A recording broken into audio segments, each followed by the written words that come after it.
하나님의 크신 은혜와 평강이 오늘도 우리 성도들의 삶의 자리마다 충만히 임하시기를 기원합니다. 기도하겠습니다. 하나님 아버지, 오늘 하루도 우리에게 맡겨주셨는데 성실과 진실함으로 하나님의 자녀답게 살아내는 복된 하루가 되게 하옵소서. 무엇보다도 우리가 흩어진 교회로 살아왔던 날들을 잘 돌아보며 점검하게 하시고 성령 하나님이 주시는 거룩한 생각을 붙들고 한 주를 마무리하고 새로운 또 한 주를 은혜 가운데 시작하고자 하는 거룩한 열망으로 시작할 수 있도록 그리 도와 주옵소서. 오늘도 말씀을 들을 때에 깨닫게 하시고 또한 깨달은 바를 심수행할 수 있는 우리 모두가 되게 하여 주옵소서. 감사드리며 예수님의 이름으로 기도하옵나이다. 아멘. 오늘 함께 나눌 하나님의 말씀은 사무엘하 2장 1절로 11절입니다. 사무엘하 2장 1절로 11절 말씀을 제가 봉독하겠습니다. 그 후에 다윗이 여호와께 여쭈어 아뢰되 내가 유다 한 성읍으로 올라가리이까? 여호와께서 이르시되 올라가라. 다윗이 아뢰되 어디로 가리이까? 이르시되 헤브론으로 갈지니라. 다윗이 그의 두 아내 이스라엘 여인 아히노암과 갈멜 사람 나발의 아내였던 아비가일을 데리고 그리로 올라갈 때에 또 자기와 함께한 추종자들과 그들의 가족들을 다윗이 다 데리고 올라가서 헤브론 각 성읍에 살게 하니라. 유다 사람들이 와서 거기서 다윗에게 기름을 부어 유다 족속의 왕으로 삼았더라.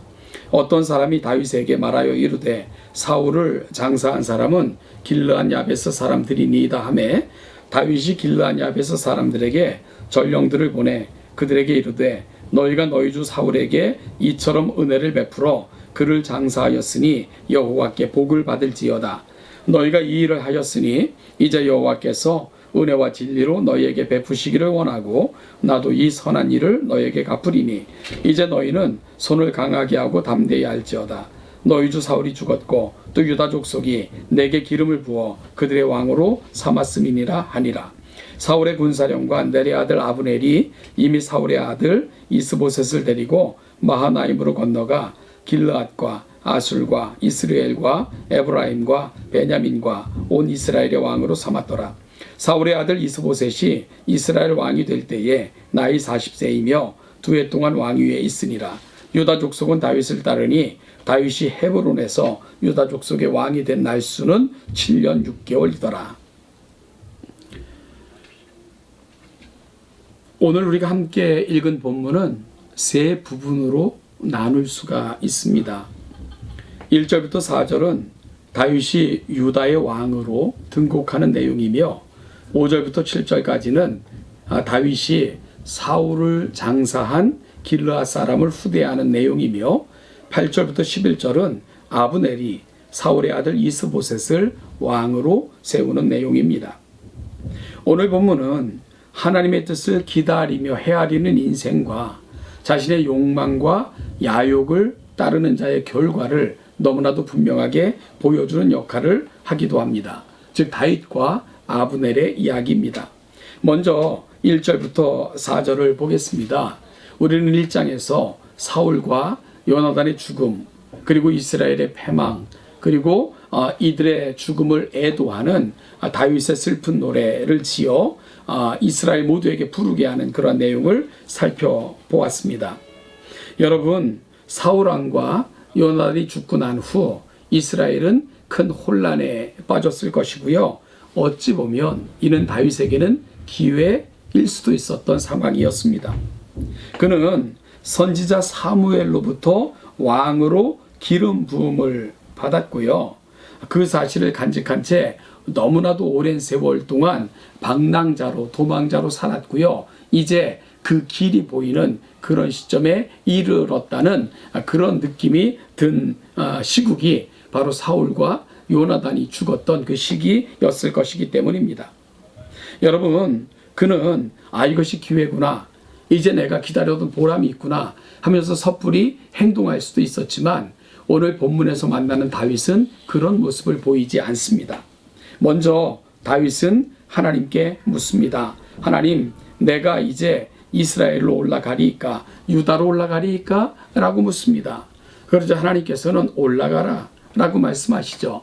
그러자 다윗이 재차 물어요. 내가 그럼 유다 어디로 갑니까? 그러자 하나님께서는 헤브론으로 올라가라 라고 구체적인 장소를 그에게 알려줍니다. 그렇게 해서 다윗은 헤브론으로 올라가게 되고요. 거기서 유다 족속은 다윗을 왕으로 삼아 유다 나라가 창설되게 됩니다. 사무엘로부터 기름 부음을 받은 지 15년이 지나서 유다 족속의 왕이 된 거고요. 다시 7년 6개월이 지난 후에 이스라엘 전체의 왕이 됩니다. 여러분, 다윗은 혼란스러운 정국, 모두가 절대적인 지도자를 기다리고 있었던 그런 시국에 절호의 찬스다, 기회다 생각할 수도 있었겠지만 다윗에게 있어서 더 중요했던 것은 하나님의 뜻이었습니다. 그래서 하나님께 묻고 또 물으면서 하나님의 뜻이 어디에 있는지를 헤아렸던 것이 오늘 본문을 통해 보는 다윗의 모습입니다. 다윗에게 있어서 가장 중요한 것, 그것은 하나님의 때였고 하나님의 방법이었고 또한 하나님의 응답이었던 것, 그것이 오늘 본문의 이야기를 통해 다윗을 통해 본문은 그와 같은 사실들을 알려주고 있는 것입니다. 여러분, 다윗의 이 모습을 살펴보면서 저와 여러분들을 좀 돌아봤으면 좋겠습니다. 우리도 인생을 살다 보면 많은 결정, 그리고 또한 판단, 그리고 결심하는 그런 시국에 이를 때가 있지 않겠습니까? 그럴 때 우리는 무엇을 기준으로 삼고 또 무엇을 우리 삶의 판단과 어떤 행동의 근거로 삼고 있는가를 오늘 다윗의 이야기를 통해서 돌아보았으면 좋겠습니다. 급할수록 또한 그것이 중대할수록 그런가 하면 시급을 다투는 일일수록 먼저 하나님께 무릎 꿇고 하나님의 뜻을 묻고 그리고 또한 아무리 좋은 기회라 할지라도 하나님의 뜻에 어긋나지 않도록 하나님의 방법대로 우리의 삶을 살게 하옵소서. 오늘 다윗의 이야기를 통해 우리의 마음속에도 이런 좋은 다짐들이 생겨나는 귀한 이 아침이 될 수 있기를 간절히 소원합니다. 또한 다윗은 사울의 장례를 치루어준 길르앗 야베스 사람들을 후대하고 축복했습니다. 어찌 보면 길르앗 야베스 사람들은 이해 득실을 따지기 전에 신의와 도리를 지킨 사람들입니다. 하나님께서는 이 작은 선행도 기억하시고 보상하시며 그들의 이름을 영화롭게 하셨습니다. 다윗 또한 이들을 기뻐하면서 그들을 축복하고 있는 것을 오늘 본문을 통해서 확인받게 됩니다. 사랑하는 여러분, 일상의 삶의 자리에서 아름다운 것들을 지키는 삶, 어찌 보면 신앙의 진짜 아름다움은 이런 곳에 있는 것이 아닐까요? 우리끼리 모여 정말 교회 안에서 통용되는 언어로 교회 안에서 우리끼리 이해되는 종교적인 행위들을 가지고는 세상을 감동시킬 수가 없습니다.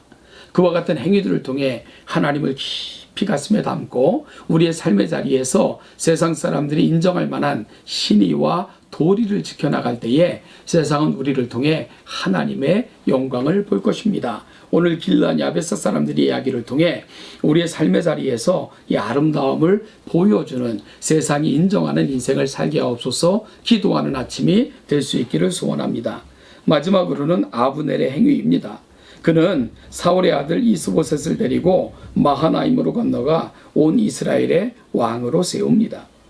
그는 인간적인 야욕과 욕심에 사로잡혀 하나님의 뜻을 저버리는 행위를 하고 있는 것입니다. 세상은 이처럼 하나님의 뜻보다는 인간적인 욕심과 계산을 따르는 경우가 많습니다. 그러다 보면 이는 결국 더 큰 욕심과 욕망을 낳고 큰 비극으로 마무리되는 경우가 허다합니다. 아브넬의 경우가 그렇습니다. 그는 결국 비참한 죽음으로 최후를 맞이하고 맙니다. 욕망이 이끄는 대로 살았던, 행동했던 결과입니다. 오늘 우리 삶의 자리에서 우리는 어떤 것을 붙들고 무엇을 행하며 무엇을 추구하며 살아가고 있습니까? 다윗처럼 인내하며 하나님의 뜻과 시기를 기다리는 저와 여러분들이 되시기를 바랍니다. 길르앗 야베스 사람들처럼 마땅히 행할 도의와 신의를 따르는 사람들이 되어 세상이 이해할 수 있는 아름다움을 선포하고 보여주는 저와 여러분들이 될 수 있기를 소원합니다. 무엇보다도 계산하는 삶이 아니라 하나님께서 인정하시는 삶을 살아 하나님이 세우시고 하나님이 형통케 하시는 그 인생의 길로 걸어가는 저와 여러분들이 되시기를 간절히 축복합니다. 오늘도 하나님의 은혜가 여러분들의 모든 삶의 자리마다 충만히 임하시기를 기도합니다.